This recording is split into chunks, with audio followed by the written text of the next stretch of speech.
So here we are at the germination greenhouse, and it is in really rough shape.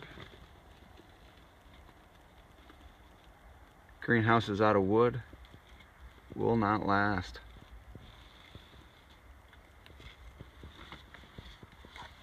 Now we have the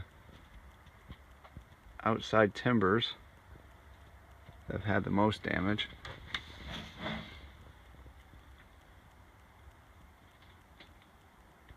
Studding rafters on the inside are okay. They're not great, but they're a lot better than the ones that were on the outside. They have a lot more weathering. There's really nothing left to them. And it's on both the south and north ends. So the job we have today, be over several days, is to replace those. We do want to scrap this greenhouse, but we don't really have any other options for this year. We germinate in a smaller greenhouse. This is roughly 8 by 20 because it allows us to use the wood stove. That's a lot easier with the wood stove and a couple propane burners to heat a smaller area with the size wood stove we have, and our wood stove is in very rough shape. Here's the north end. The wood's in just as bad condition on the north, maybe a little better than the south. But we germinate in a smaller space, and then once the plants are up and doing well, we either move them outside when the weather is right, or we have a larger greenhouse that we keep unheated once the danger of heavy frosts have passed. But today's job and next several days' job will be to see if we can do something with the framing on the north and south ends, so we can get it through this year at least. We'll take you on the job with us. Bird's eye view of the top of the greenhouse. And here's the major problem with a wooden greenhouse. You can see all the moisture. Well, maybe you can't on the screen. Hopefully you can. That's trapped out. It's trapped underneath the plastic. Condensation builds up between the wood and the plastic, and just over time, just rots it away.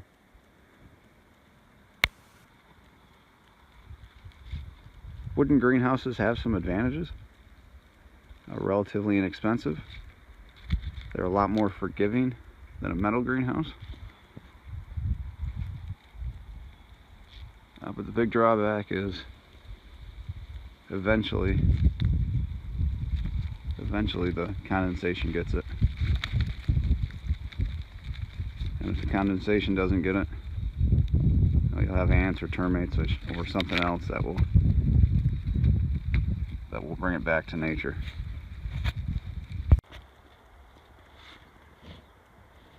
Here's an outside view of all the rot and damage.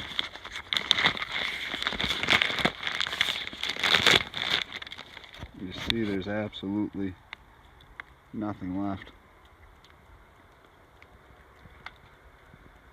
Boy, I don't know if we can use that 2x4 as a template. It is just rotted away completely. Must be just force of will that's held this end in place. Because it's certainly not the wood.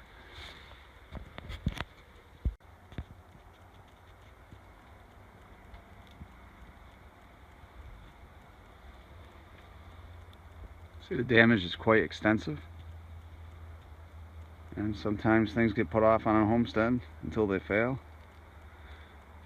And even after they fail, sometimes they're still put off. So this was pretty substantial. Just nothing left of that 2x4.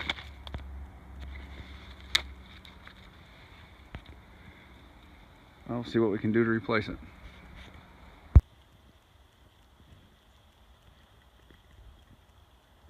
So here we are at the germination greenhouse.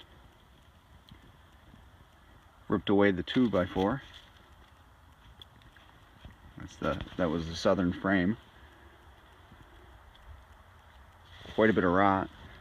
The old man stopped by during the process, and he was the one who built this, so I asked him if it was on timbers, the bottom of it, and he had staked the frame into the ground, so it was above the ground with stakes.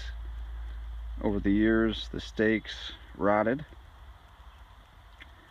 and the greenhouse began resting on the ground, and then is now sunk into the ground. With the current temperatures, the ground's frozen. There's really not much I can do about that. I really can't lift the greenhouse up because the ground's frozen.